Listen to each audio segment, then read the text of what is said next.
Okay, what do you want to do tonight?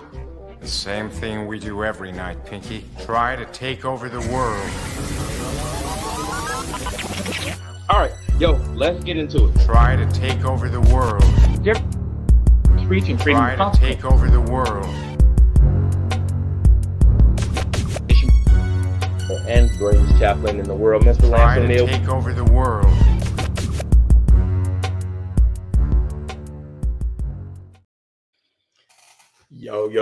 Yo, what up, world? It's your boy KJ Bradley. I'm a little raspier today. Voice is a little hoarse, but that's all right. We still gonna make it through. And we got some guests in the building. I'm always accompanied by the greatest chaplain in the world. What up, chaplain? How you doing, KJ? And today, for those that don't notice, we have a friend of the show who came back today, Miss Allison McPherson. How are you? Welcome. I'm doing good. Excited to be here.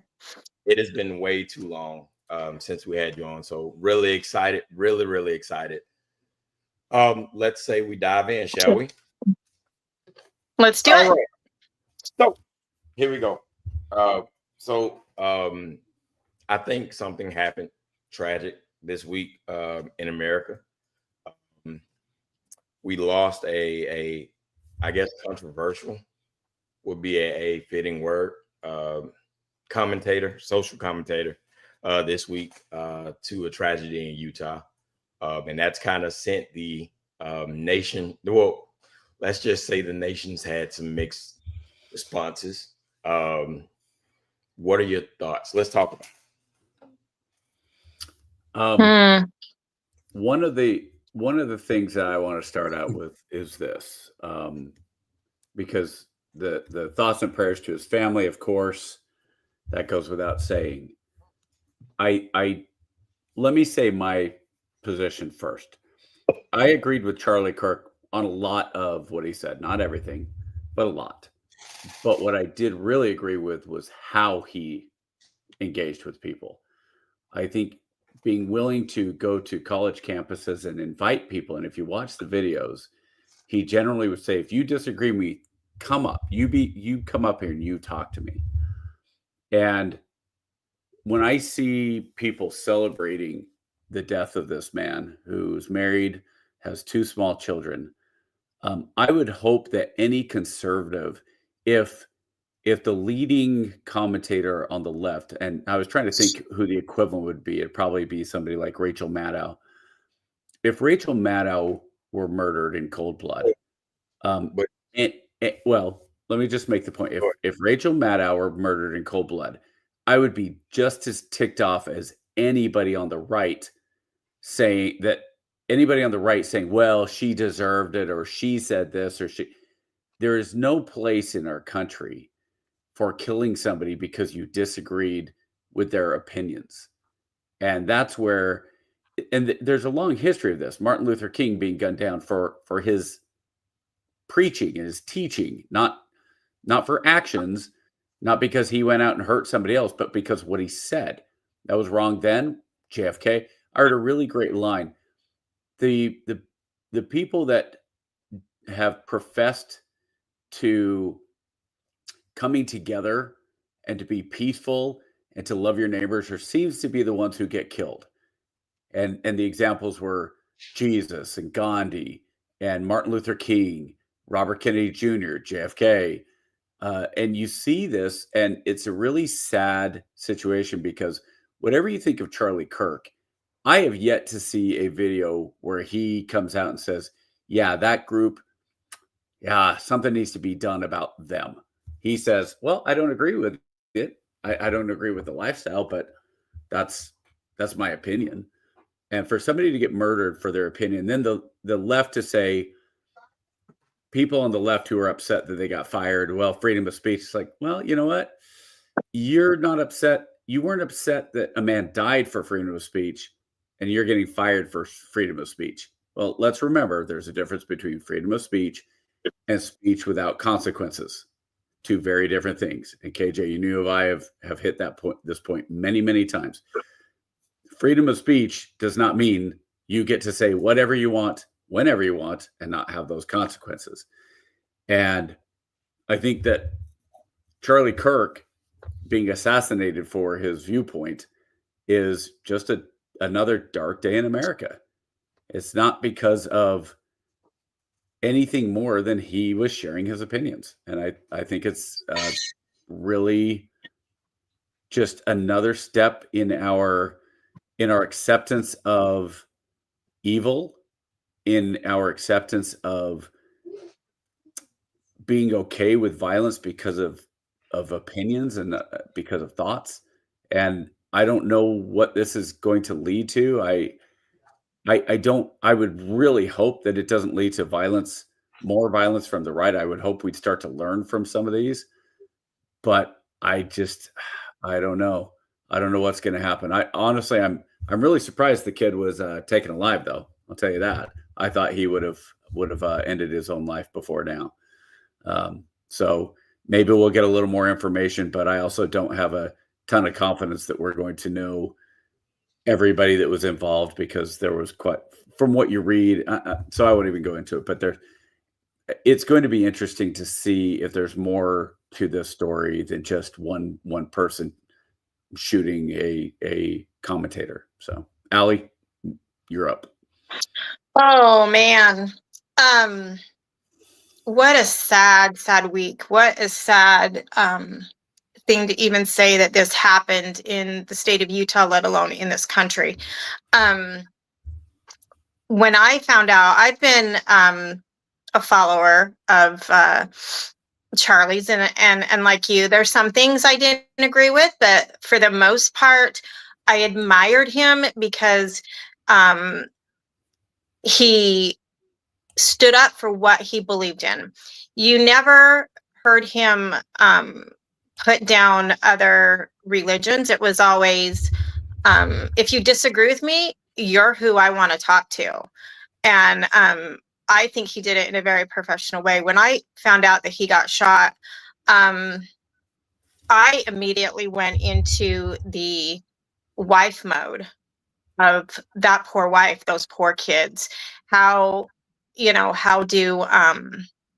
you tell, your small kids, dad's not coming home, and then to hear, the first question that he was asked there in the state of Utah is, was kind of almost wanting to get into, religion kind of thing. And he said, I'm not here to debate religion. I love Utah. I love the Mormon church. I love the members of the church, and so on. And that struck with me. I am, excuse me, I am a member, of the Church of Jesus Christ of Latter-day Saints. And I love that he was so respectful of that.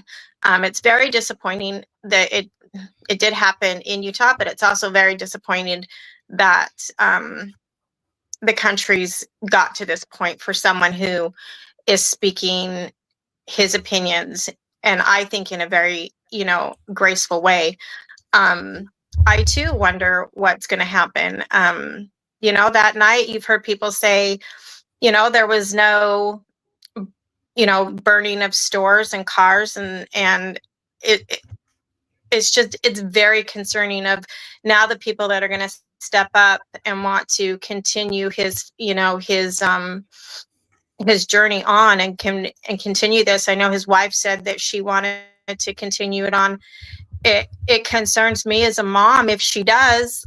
What happens if something happens to her? You first kind of maybe want to take a step back and not be as vocal, and then as these last few days have come on, it almost makes you want to even become more vocal about just being good people. And that's been the biggest thing I've thought, since this happened, is what happened to just trying to be good people, everybody having their own opinions, everybody, freedom of speech, freedom of religion. What happened to that? Why can't we go back? And then to have it all the day before we're supposed to come together as a nation to remember 9/11, it just, I don't know. I'm really shook up with the whole thing. It's been a hard week. I don't get overly emotional, and this week has kind of done me in. It's brought a new way of thinking about, being a wife and a mom and the what ifs, I guess. If you speak too loud or speak about the wrong thing, what's going to happen? I don't know. So KJ, you're the only not conservative of the three of us. So let's hear what you think, because you obviously had much more of a disagreement with what Charlie Kirk said. So let's hear what you think. When we first decided that we would broach the topic of Charlie Kirk, my initial response was to approach it in a very different manner than the way I'm approaching it now, right? I understand that he was a hero to a lot of people, all right? And I get it. But I don't believe the truth is being told. I believe Charlie Kirk's legacy is being built in the same way that we have a lot of Confederate statues being built. It's being told in a revisionist past where we can, kind of look away from all the negative aspects of their legacy and just focus on the positive. Absolute tragedy that this is the state of our nation, right? But I would be remiss and I would be inauthentic to tell you that Charlie Kirk was not a friend of people who look like me. And to say anything otherwise would be disingenuous. Charlie Kirk built his platform with divisive rhetoric. Does that mean you're supposed to get killed from it? Absolutely not. I would much rather have seen him live a long and prosperous life. I respect him because he stood on what he believed. I disagree with what he believed with, and I thought it was absolutely batshit. But I can respect a man who will look you in your eye and tell you how they feel, right? I noticed a lot of, I guess, the state of the nation is, again, whitewashing his legacy, right? We cannot be honest brokers in a discussion and say with a clear heart and a clear mind that he meant goodness for everyone, because he absolutely did not. I disagree with you. And I do too. I agree. And I that doesn't surprise me, but I'm telling you from his own word. I mean, I can only take a man at his own words, right? I can't, in his post-mortem state, I cannot look and say, well, this is what he did. I can only listen to what he has said and the things that he has said in and out of context, right? Because a lot of people say, oh, well, you took that out of context, but then you go back and you listen to the entire context and it's pretty on brand, right? So when a person tells you things like, oh, well, the reason why, Black people don't have the brain capacity to do certain things, or, this, that, and the other, those kind of things, I cannot come out. I cannot show sympathy or empathy for a guy who wouldn't bat an eye, right? And I've heard a lot, right? Oh, well, Charlie had a family. Charlie had a wife and kids. And it's tragic that his wife and kids have to go through this. But you know who else had a wife and kids? George Floyd had a wife and kids. And based off of Charlie's own words, not even 24 hours after he died, Charlie showed no remorse. Charlie showed no respect for those guys. I look at Breonna Taylor, another person who passed away. Charlie did not, again, show any remorse. He took a very negative tone in the deaths of those people in my community. So to sit back on his untimely demise and to say, oh, well, I'm going to turn the other cheek, I don't have that humanistic bond in me. So what I will say is I respect that he was a hero to some, and out of respect for the people I care about who adored him, I won't say anything bad about it. But my personal belief is it's another Tuesday. So KJ, I want to follow up with what you just said. And it says, because I asked, did Charlie Kirk say black people weren't as smart as white people? He said, yes. Charlie Kirk has made statements implying that black people, particularly black women, are less intelligent than white people. In a July 2023 clip that circulated widely on social media and in news reports, Kirk specifically criticized prominent black women, including Joy Reid, Ketanji Brown Jackson, Sheila Jackson Lee, and Michelle Obama. He claimed they advanced in their careers primarily through affirmative action because they, quote, do not have the brain processing power to otherwise be taken really seriously, unquote, and had to, quote, steal a white person's slot, unquote. This rhetoric directly ties with their supposed professional success to an inherent lack of intellectual capability compared to whites, suggesting a racial hierarchy intelligence. And I'll tell you right now, I don't agree with him on that at all. Then it doesn't mean, like you just said, that he doesn't have the right to have that opinion. And I have not seen the full clip, so I'm only going off of the instant, AI look. So I'm not going to defend a statement that he says that I disagree with, because I completely disagree with that. I currently have a boss who's a black woman who's a doctor, and she's incredible, phenomenal woman. Have never thought twice about her. Oh, well, she's black, so I shouldn't listen to her. She's not as smart. No, she's really, really smart. And when you have statements, you do have to wonder, how much of that is, and I would have to see the context of the clip, because I did not see the full clip. But even if you're somebody who's saying it's only because of DEI, if you're saying, well, I think that these women, the ones that I said, were only there because of the color of their skin, you can make that argument. But to take it the next step and say it's because they don't have the intellectual capability, I think that's where you've gone off the rails, and I'm not going to agree with you. I will tell you that it had that been a slip up in a long legacy of, okay, hey, I may have disagreed this and the other. I've been like, all right, cool. Dude said some controversial stuff, right? I'm not one of those one. I'm not a person who will look back on a person's history with a critical lens and say, oh, well, this is where they messed up, right? I look at the totality of a man.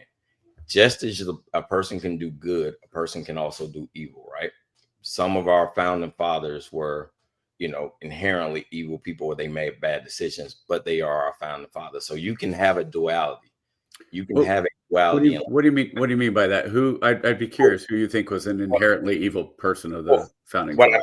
What I mean in terms of personality, right? So George Washington, I'll give you a prime example. George Washington, our chief founding father, right? Great guy, but also said that slavery was a necessary evil for the establishment of the country.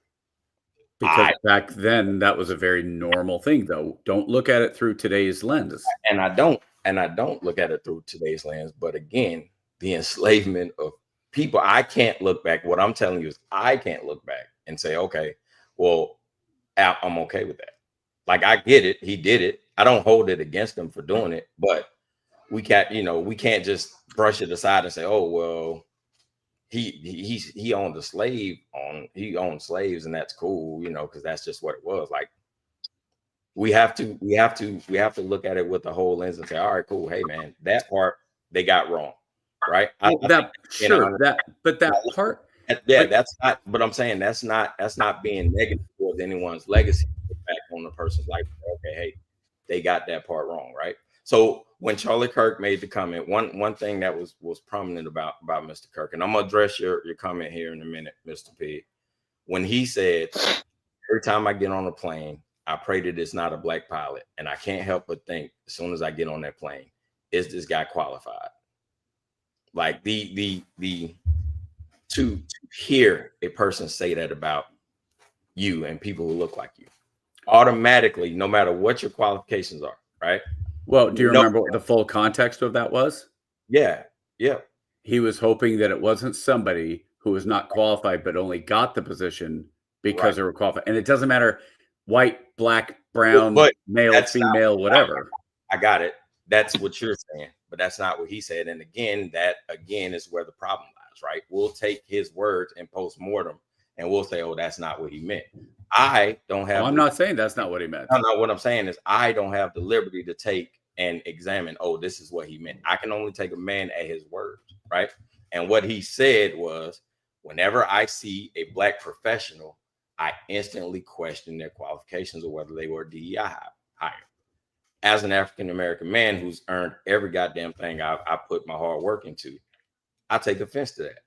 And I have a humanistic right to take offense to that because that's bullshit, right? And if we're being honest brokers about it, we cannot just push that side of his legacy to the side because he met an untimely demise, right? We just can't. So I got it. He said that because of DEI, but he said it because of DEI, but he was also wrong. So am I not, because he died, am I not allowed to say that, he got that part of he got that wrong? You're absolutely allowed to say that. And that's what I'm saying. So as a human, taking it from a holistic, humanistic approach, right? Charlie was a great guy. He was an unreasonable, generously man to the causes that he loved. He was also extremely biased toward African Americans. Two things can be true.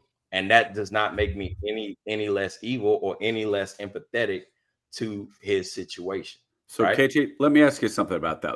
Because I've seen videos where Charlie's gone out of his way to help Black people, groups of Black people that are conservative Black people. So do you think it's more that it's against Black people or people that don't share his values? Because I would tell you, I have a problem supporting people who don't share my values. I don't care what skin color they are.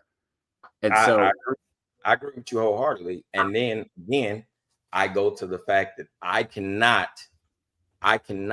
differentiate what he says. Oh, he didn't say Black conservatives or Black liberals. What he said pretty definitively in his quotes were either one, Black men or Black women, right? That is a very specific group of people, right? So I'm telling you from the other side of the coin, liberal, Republican, all that stuff outside. At the end of the day, what happened was a tragic experience, right? And the dude died, and that shouldn't have happened. That shouldn't happen in 2025, right? But here's my biggest concern, right? We had an accident, and Mr. Kirk met his untimely demise in Utah, at University of Valley, Utah, right? Utah Valley University. Right. Population of Utah is of African Americans, 1.2%, right? It's under 2%, yeah. What would you say, Ali, and I want to ask you, if you had to put a guess on it, what would you think the probability of an African American being the shooter at that point? Where would you place that probability at? I thought it was 0. Very Right? minimal. I mean, I don't think there would be. What was that? I'll say a very reasonable person can assert that chances of an African American person in that college getting up on that roof with an assault rifle without being seen, and also after the shooting getting off and getting into the wood line will be very little, right? Here's my issue. Right. No, right. Yeah. Not even an hour after that, HBCUs started receiving death threats. So much so that they had to lock down 6 total HBCU campuses the days after Charlie Kirk's assassination, right? And I ask you, why does that always, and that goes back to what we were talking about a couple of episodes ago, right, Lance, about how Black people are always the default victim, right? When in doubt, blame the Black person, right? We can sit here, right, as reasonable people and say, without a doubt, we knew, Mauser 98, right, with a rifle, right, that was used to commit an assault. It was basically a 30-06, yeah. So it was a rifle that was used to commit an assault, right? So got it. So Mauser 98 to be specific. But what we can say with pretty much certainty, we knew after we heard it that it was not an African American involved. The odds were very low, yes. So when I ask you, right, why then? Because we have to face the consequences, whether we're involved or not. The default demographic to kick the shit out of is Black people, and that is where my concern comes in. So KJ, I get your understand, but what you just said was you're presuming that reasonable people are the ones who made death threats against these HBCUs. So You're absolutely if you're talking about 330 million, and let's break that down. Let's go down. We've got a bunch of kids, so we're going to eliminate the kids, and we're going to and the infirm. So we'll go down to 260 million. Let's say half of those are leaning right, half of those are leaning left. So you're down to about 130 million. And then you have 6 people, or maybe even as one person, but let's go 6 HBCUs into 6, campus death threats. To me, now, and hold on.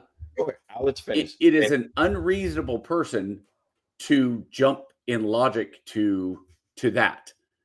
I will also say this.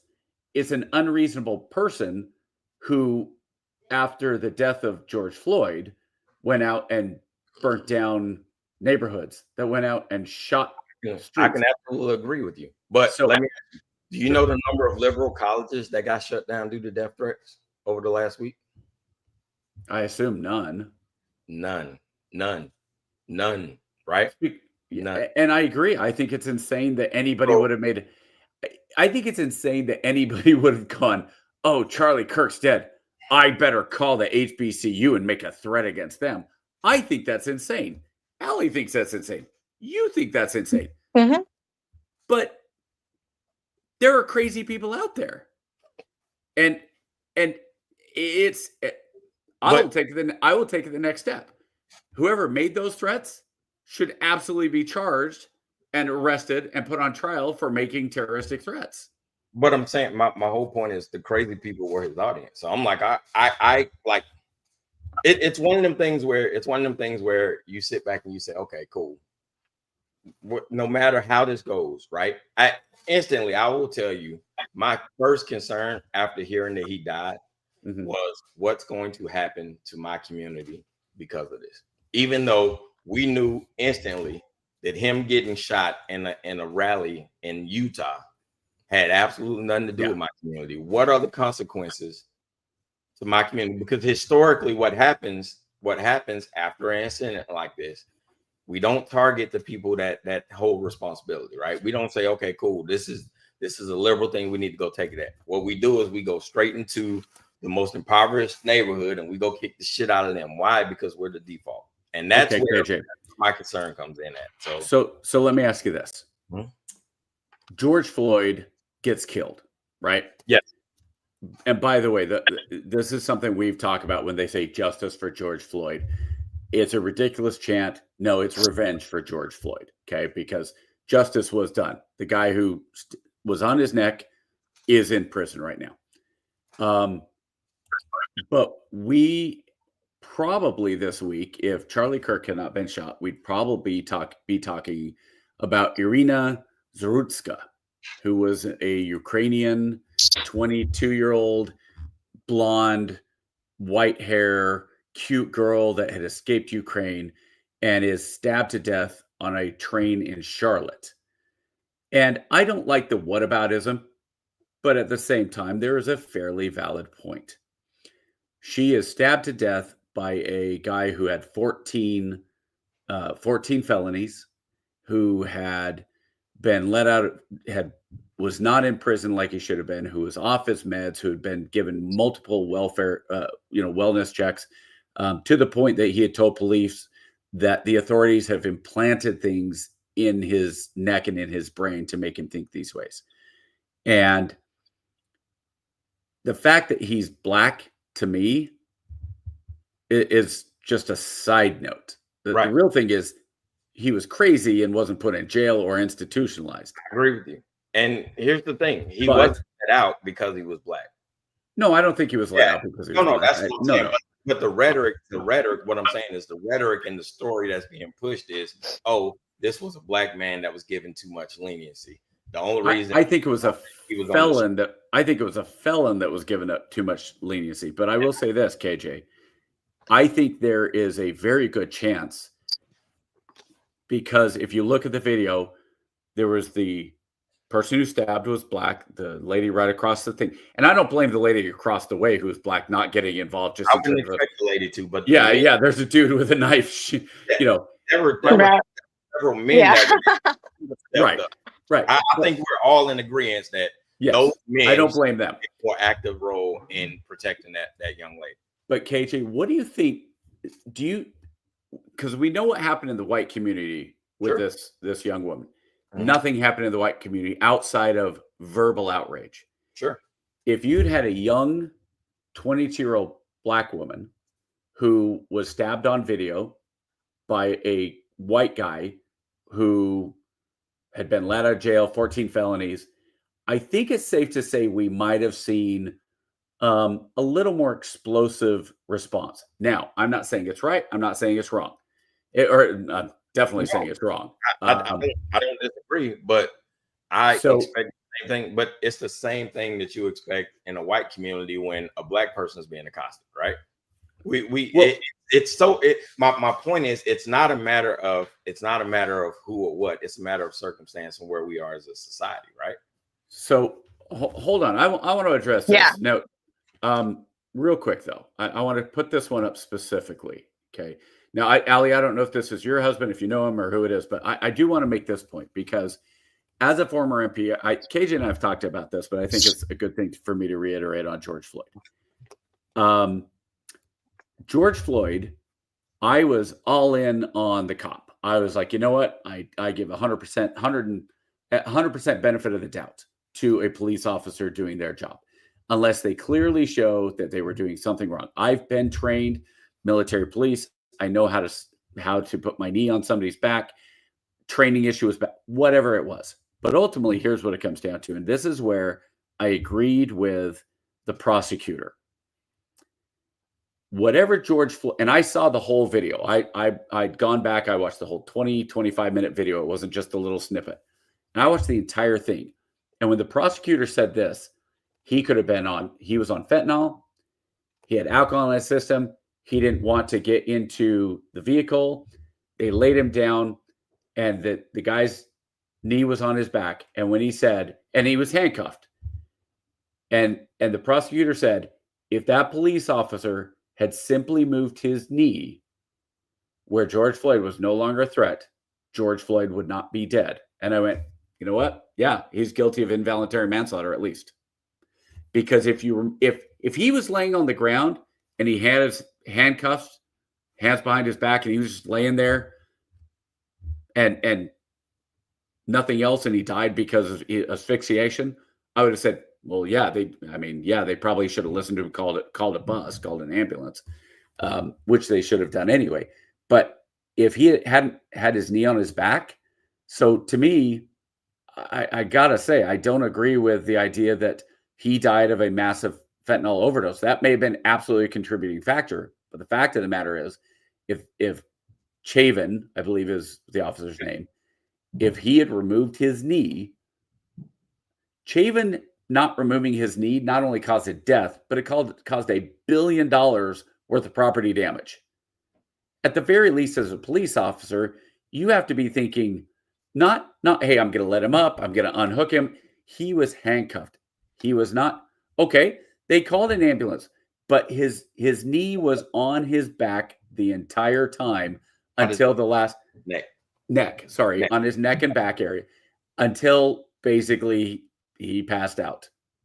So I disagree with you on that one, Salty War Pig, because I've watched the video, and I don't mean to take that off on a tangent, but there's a big difference between a police officer using poor training or poor tactics versus somebody getting up and stabbing somebody in the neck, or climbing up on a roof and taking out a Mauser or a 30-06 or an AR-15 or whatever you want to use and shooting somebody because of what they believe.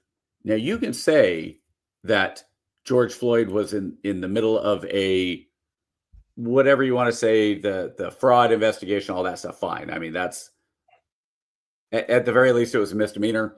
Should not have died because of a misdemeanor, but very different But the other thing is this: there was a very, and I think this unfortunately is, I don't know if it's telling because I don't know, but the community from the white side of the community has not gone out and rioted on behalf of Charlie Kirk. There have been no riots against the left, nor should there be.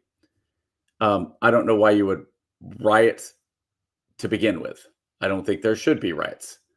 But KJ, one of the tough things that you're saying is, A, it's wrong that HBCUs were targeted at all because they had nothing to do with it. B, what sucks in general for me, having you as a friend and having the students that I teach are mostly African American, is that you can KG, I can look at you and I immediately say, well, you're black. I mean, it's pretty obvious. I think you'd probably be okay. You'd be okay with that, right? You'd say, yeah, I'm black. Yeah. Somebody looks at me, they know it. It's very difficult to look at somebody and go, oh, you're a piece of shit racist. Oh, you're a piece of crap fascist. Oh, you're a piece of crap communist, right? So unfortunately, I do think that's where the African American community gets that target from. As unfair as it is, people go for the easiest target. And unfortunately, the black community, a lot of times, like you just said, is the easiest target just because it's seen. It's not right. Not saying it's right at all. I think ultimately, you can hide being a fascist. You can hide being a racist, right? You can hide everything behind honest intentions. I cannot hide being black. Right. It just is what it is. And so there was riots, not to the degree of George Floyd or anything like that, but there was riots? Yeah, in Idaho, there was a disturbance to where a couple of people got injured and a visual. Oh, I didn't say anything, but another one. I've also been way less plugged in over the last you can't expect a significant event like Charlie Kirk was beloved in his community, right? So you expect a emotional response, right? I've seen posts where people have compared him to Dr. King and this, that, and the other, right? Now, that's not fair to Dr. King. Listen, in Charlie Kirk's own words, he was not a fan of Dr. King. So to compare the two would be, disrespectful to Mr. Kirk. But what I would like to believe is what they're saying is the impact he had on a generation is similar to what Dr. King had on the nation, right? And I think that's a fair assessment without going overboard, right? That's probably somewhat fair. Sure. I think what he wanted to do, I think a big thing that Charlie wanted to do though, is he wanted people to start talking. Like there's so much just attack, the right attacking the left attacking the right. Everybody's like attacking everybody for everything. And I think one thing that I admired him about is the fact that he wanted people to start talking respectfully to each other, have these hard conversations that a lot of people tend not to want to do, because it's like you don't want to be over maybe a simple opinion. You don't want somebody to take it to the extreme and say, hey, you're a racist. I've been called a racist so much, and it's like, I'm not a racist. And I think he wanted people to actually start talking. And, I know there's a lot of people that did disagree with him and some of his beliefs, and you know what? And that's fine. That's what makes us Americans. And, y'all don't need to agree with me. I don't need to agree with you, but we have to have mutual respect. And that's, I think, the problem where this country stays right now is we have lost so much respect for each other. We've lost respect for, freedom of speech, freedom of religion, freedom, like all those freedoms. It's like nobody gives two craps about anymore, and you find yourself, everybody lives on the defensive side. People are scared to step in and help. Like, when that gal you know, when she was stabbed. Everybody was scared to do anything for what may happen to them, or if I do step in and help, am I going to be arrested because I did step in? And it's just sad that this country is just turning like this, and not just recently, but it seems like it's been on the, I don't know, the downhill for a while, that everybody's just out to get everybody, and it's so sad. And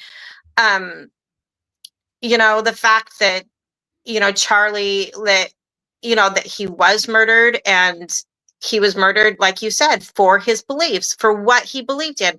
I've heard a lot of positive too come out of it, you know, where, you know, more people, you know, if you're religious, more people went to church this week. You know, hey, I'm thankful for my family. I'm thank you for God in my life. I'm thank you for Jesus. And more people maybe had a little more, I don't know, realization that, you know what, if somebody that's not technically a politician, but was very vocal about politics, can be murdered for stating his opinion, you know, what happens if I get really opinionated in my community? Am I going to get shot? Is my family going to be hurt? And I think it's sad that everybody's thinking this way. You know, but I get why people are thinking this way. I get, you know, but it's sad that I just feel like everybody's out to get everybody. And I think somehow it's got to be reeled in, and just everybody needs to learn respect. And I don't think there is at all. I don't think there's respect for life. I don't think there's respect for differences in opinions or difference in life or living situation. It's just everybody's out to get everybody. It's sad. Yeah, it's I infuriating, actually, on so many levels. I agree. There is a degradation in society to where people are, you know, you're either going to be a racist, or you're going to be a bootlicker, or you're going to be, you know, you're somebody's liberal, depending on, you know, how you feel that morning. You're either going to be somebody's bleeding heart liberal, or some, you know, Trump loving Republican. And you could just be, you know, a normal person, like, all right, well, I see it this way on this particular issue. And that's why I had to take some time and reflect, because initially with the whole Charlie Kirk thing, like I said, it's one of them things where it's like, hey, you know, your platform, and you know, again, he used this platform and he spoke to the ears of that what I believe to be the you know, the most existential threat in America today, which is Christian nationalism. And he used that to go to the lowest common denominator. When all else fails, we have a common denominator, and that's to hate the blacks. Right. And he went to that well whenever he needed to. And it's unfortunate. Right. I feel bad for him. You know, I feel bad for his family.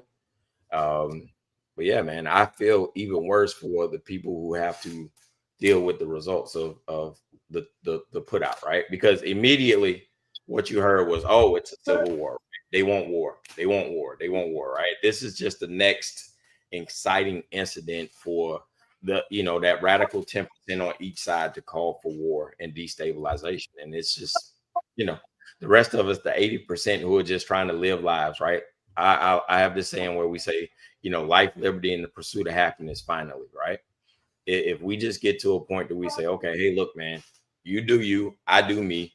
And as Lance like to say, your rights end where they infringe on my freedoms, right? And if we can all get to that point to where it's like, hey, I don't care what you do, enjoy what you do, just do it over there and leave me the hell alone, we'd be better off in society. But we can't. You have to have somebody just try and be good people. Yeah. Just Well, try and be a good person. Like, it's, you know, it's like help your fellow men. And it, you know, you want it to be, it's not about skin color. It's not about, you know, religion. It's not about any of that. It's just be a freaking good person. You know, for me, and this is very personal for me, you know, I want to live my life as Christ-like as I can. I will never judge anybody at all for their political stance, for their color of skin, for what they believe.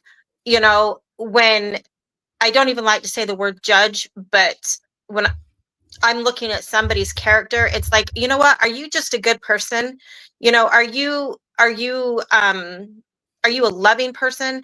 That's what matters to, that's what matters to me. And like I said just a few minutes ago, it's like, that's not, and I have a huge concern right now, and I don't know, I don't have all the details. I was just hearing little snippets throughout the day, but apparently the shooter that killed Charlie apparently is in a relationship, and I hate to even bring it up, supposedly with a transgender. So now the worries go in my head, what's going to happen as far as now, if this comes out, this is true, what's going to happen as far as that? What type of retaliation is going to come out from that? If this is, I don't know. Yeah. This is just, it's so wrong on so many levels. And I'm afraid this is going to spiral.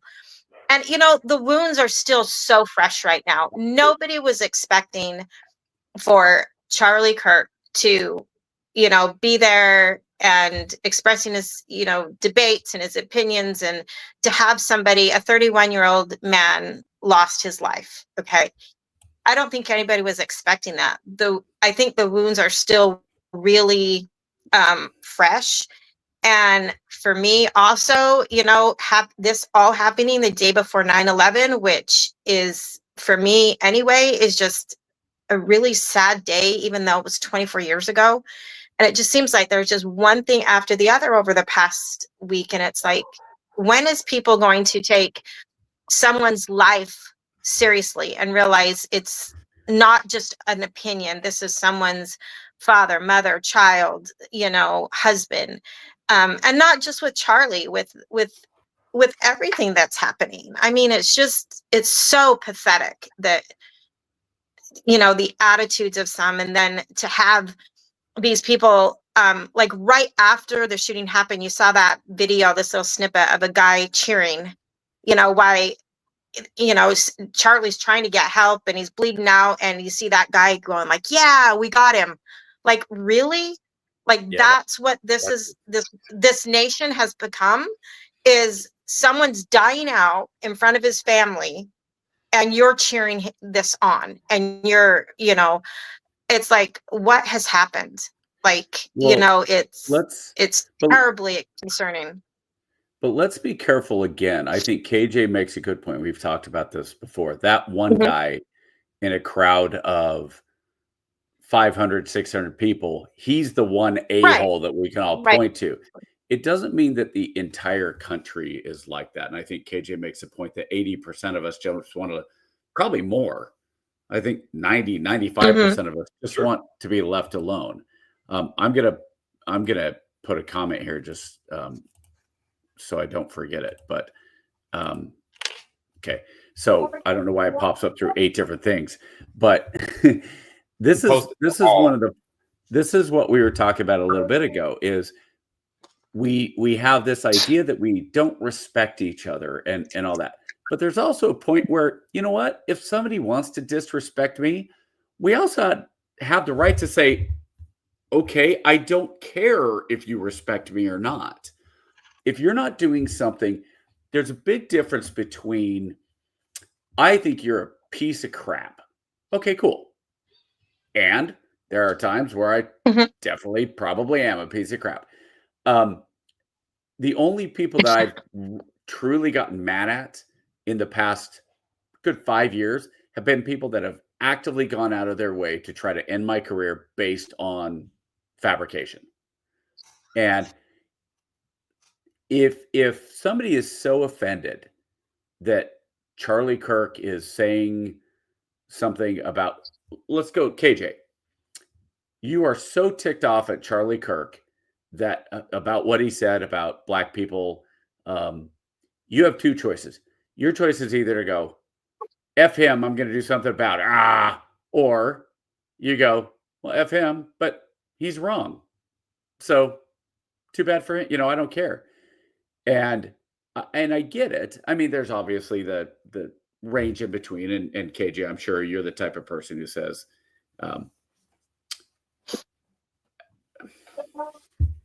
so I don't know, Thad. I mean, realistically, everything, Thad, at the same time, we can go back and say, everything policy is based on somebody bringing it up and someone there. If you think Charlie Kirk had that much power, that he's the only, the fact that Trump got elected on a lot of these things that Charlie Kirk espoused or whoever, I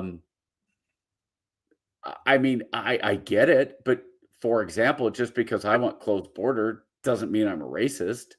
Just because I don't agree with the transgender movement doesn't mean I hate transgender people or don't think they should exist. Well, let's be intellectually honest here. Charlie Kirk did his fair share of spreading misinformation about the Black community, right? Like he knew how to play to the audience to rev up stuff, right? Like, oh, you're 30% more likely to be attacked by a Black man where you're in the Black community. Well, yeah, just like when you're in Utah, you're exponentially more likely to get killed by a white person. That's what were the odds by that though? What were the odds Charlie Kirk was going to get shot by a gay man in Utah? My guess is the rate of homosexuality out in Salt Lake is probably not all that big. But I did see something I thought was actually very, very interesting. And I thought I saw this idea that because the shooter was raised LDS from a conservative home, that shows you that even somebody who's a conservative, raised in a conservative Republican household, can go out and kill somebody. And the response was, well, yeah, that's what people on the left have been espousing for years, is that if you are a conservative and you're in a white household, you're wrong or innately wrong for something you've done or your ancestry has done. KJ, you and I have talked this. You probably have more slave owners in your background than I do at some point. I do, but yeah. I do. I mean, that's yeah.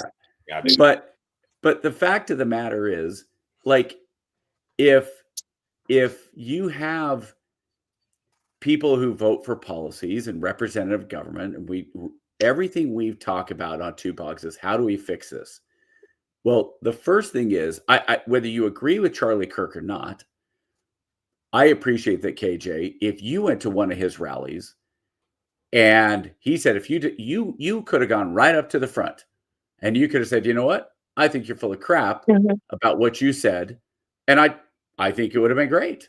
I would have loved to see you up at the front of that crowd saying, hey, tell me why you think that, because I think it's a load of crap. So you think my career of what I've done is because of DEI or because of my skin color or whatever? I would have loved for you to do that. And so I did, I used to listen to him here and there periodically, but over the last week, I wanted to make sure, especially knowing that we were going to talk about this, and I got to go back a couple of comments too in a minute, but sure. I went back, and his biggest thing was when minorities excel, they are an exception to the rule, right? They are not the norm, right? I think when anybody excels, they're an exception to the norm because there aren't that many people that truly excel. Right, but the bar of excellence was different in his eyes, right? So for him, if a guy came from an impoverished background and joined the military for say, and got a degree and that sort of thing, I made good decisions, right? But he didn't take into all the accounts. Like we've talked about this, extensively. Science has proven that every socioeconomic issue is not just black and white, right? There's all socioeconomic. There's different layers to why a person, is successful or not. But it made it to a point to where people, and it goes back to, I need someone to blame, right? And too often his argument kind of fell down to the basis of, well, in America, if you didn't succeed, or it's because one, you're too dumb, or two, it's because you're too lazy, right? And we know that that's just not true. But I want to go back to that is a pretty good way to boil it down for people who don't succeed in general, though. Except whether you're white, black, brown, that whatever. See, that's the caveat. Mhm. Whether you are white, black, or brown. But his point was, as a minority, if you're not succeeding, the only reason you're not succeeding is because you're too dumb or too lazy, right? Whereas the leniency was for, oh, if you're a white guy and, you know, it just takes time and this, that, and the other. So that was the nuance in his platform, right? It was always an issue in it. And that's where I'll take your word for it, because to me that's a silly argument, because if you're dumb and lazy, I don't know anybody who's dumb and lazy who succeeds outside of they pick the right tickets to win the lottery. Right. But in a minute. So Salty Wall Pig said something about the bullets coming from one side a couple of minutes ago, right? And I try my best to be, you know, neutral and call a spade on this show, right? You know, the governor's house, was it Brashear in Kentucky that got firebombed? Oh no, it was in Pennsylvania. That was a far left, but that's a bad example, because that was a far left Palestinian supporter who firebombed. Everybody's not far left. The dude that one was the dude that shot the Minnesota state reps. Were they far left too? No. That guy. That's the weird one. I went and looked that up yesterday. They still what I'm going to say is they still don't have a reason, which to me is like, how do we still not have a reason for a guy going knocking on a door and shooting three? I think it was three. He went and knocked one door, killed the state senator and her husband, and then also went and killed another one. It's like, how do we still not know what the motive for that was? Right. But hold on, I'm not done though.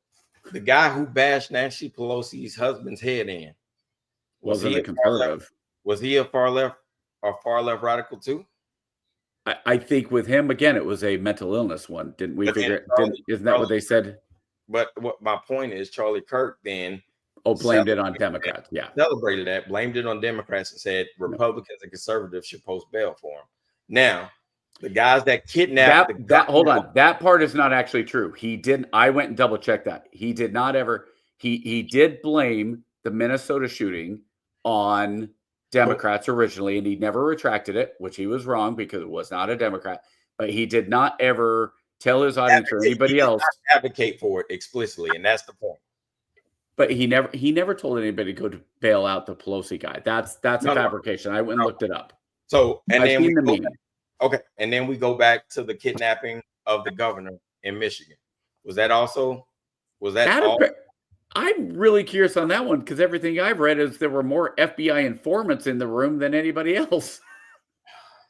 Fair enough. All right. So, and then to wrap it all up, you're right, Salty Pig, and that's the point that we're making, right? It's not the majority, right? I can look at you eye to eye, human to human, and I have a unfounded mutual respect as a human being, right? If I see you, I'm going to greet you, and I'm not going to think any less of you, right?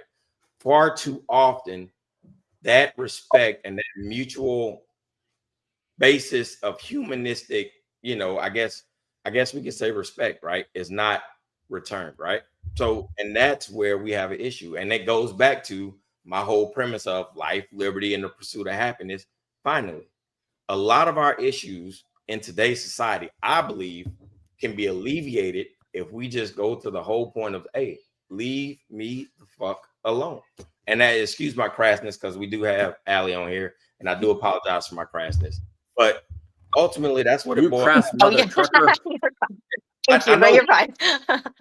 Ultimately, that's what it boils down to. If we just say, hey, man, leave me the fuck alone, and let me, if I succeed, great, I did it.